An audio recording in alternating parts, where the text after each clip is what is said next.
દ્વારકાના પ્રવાસે આજે વડાપ્રધાન નરેન્દ્ર મોદી આવી પહોંચ્યા હતા, જ્યાં તેમણે સુદર્શન સેવા સેતુનું લોકાર્પણ અને જાહેર સભાને સંબોધી હતી। દ્વારકા જિલ્લાના પ્રવાસે આજે વડાપ્રધાન નરેન્દ્ર મોદી સવારના 7:30 વાગે બેટ દ્વારકા હેલીપેડ ખાતે પહોંચ્યા, જ્યાં તેઓ સૌ પ્રથમ બેટ દ્વારકામાં દ્વારકાધીશના દર્શન કરી પૂજા અર્ચના કરી ત્યારબાદ સુદર્શન સેતુનું લોકાર્પણ કર્યું હતું।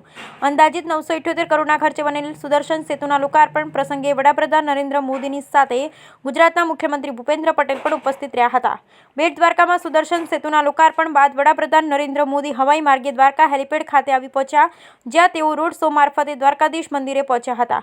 રોડ શોમાં વિવિધ નૃત્યો દ્વારા નરેન્દ્ર મોદીનું ભવ્ય સ્વાગત કરવામાં આવ્યું। રોડ શો દરમિયાન લોકો પણ નરેન્દ્ર મોદીના સ્વાગત માટે ઉપસ્થિત રહ્યા હતા। રોડ શો બાદ નરેન્દ્ર મોદી દ્વારકાધીશ મંદિરે પહોંચ્યા, જ્યાં તેઓ દ્વારકાધીશના દર્શન કરી પૂજા અર્ચના વિધિ કરી હતી। ત્યારબાદ તેઓ જગતગુરુ શંકરાચાર્યજીની મુલાકાત લઈ તેમના પણ આશીર્વાદ મેળવ્યા હતા। ત્યારબાદ તેઓ ગોમતી ઘાટે પહોંચી અને સુદામા સેતુ ઉપરથી સામે કાંઠે પંચકોઈ વિસ્તારમાં પહોંચ્યા, જ્યાં તેઓએ નેવીની ટીમો સાથે દ્વારકાના દરિયામાં ડૂબેલી પૌરાણિક દ્વારકા નગરીના સ્કૂબા મારફતે અવશેષો નિહાળ્યા। આશરે 30 મિનિટથી વધુ સમય સુધી વડાપ્રધાન નરેન્દ્ર મોદી સ્કૂબા ડ્રાઈવ મારફત દરિયાની અંદર ડૂબકી લગાવવા પૌરાણિક દ્વારકા નગરીમાં અવશેષો નિહાળ્યા। દરિયામાં ચુસ્ત બંદોબસ્ત સાથે વડાપ્રધાન નરેન્દ્ર મોદી સ્કૂબા ડ્રાઈવ કર્યા બાદ દ્વારકાના NDH ગ્રાઉન્ડ ખાતે પહોંચ્યા, જ્યાં આશરે 20,000ની વધુ જનમેદની ઉપસ્થિતિ હોય, જ્યાં જાહેર સભાને નરેન્દ્ર મોદીએ સંબોધી। આ જાહેર સભામાં ગુજરાતના મુખ્યમંત્રી ભૂપેન્દ્ર પટેલ, ગૃહમંત્રી, કેબિનેટ મંત્રી મુળુભાઈ બેરા, સાંસદ પૂનમબેન માડમ, ધારાસભ્ય માણેક સહિતના નેતાઓ હાજર રહ્યા હતા।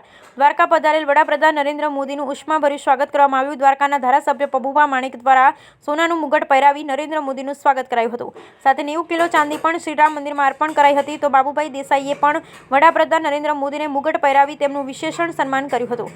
સાંસદ પૂનમબેન માડમ તેમજ મુળુભાઈ બેરાએ પણ સ્મૃતિચિહ્નો આપી વડાપ્રધાન નરેન્દ્ર મોદીનું સ્વાગત કર્યું હતું। વિશાળ જન્મ નિધિને સંબોધતા નરેન્દ્ર મોદી દ્વારકામાં યોજાયેલ આહીરાણીઓના મહારાષ્ટ્રને પણ યાદ કરી અને આહીરાણીઓને મસ્તક વંદન કર્યા હતા। દ્વારકામાં જાહેર સભાને સંબોધતા નરેન્દ્ર મોદીએ રિમોટ દ્વારા 4100 કરોડના વિકાસ કામોના શિલાન્યાસ અને લોકાર્પણ કર્યા હતા। Bureau report, Lalit Shingadiya, Devbhoomi, Dwarka.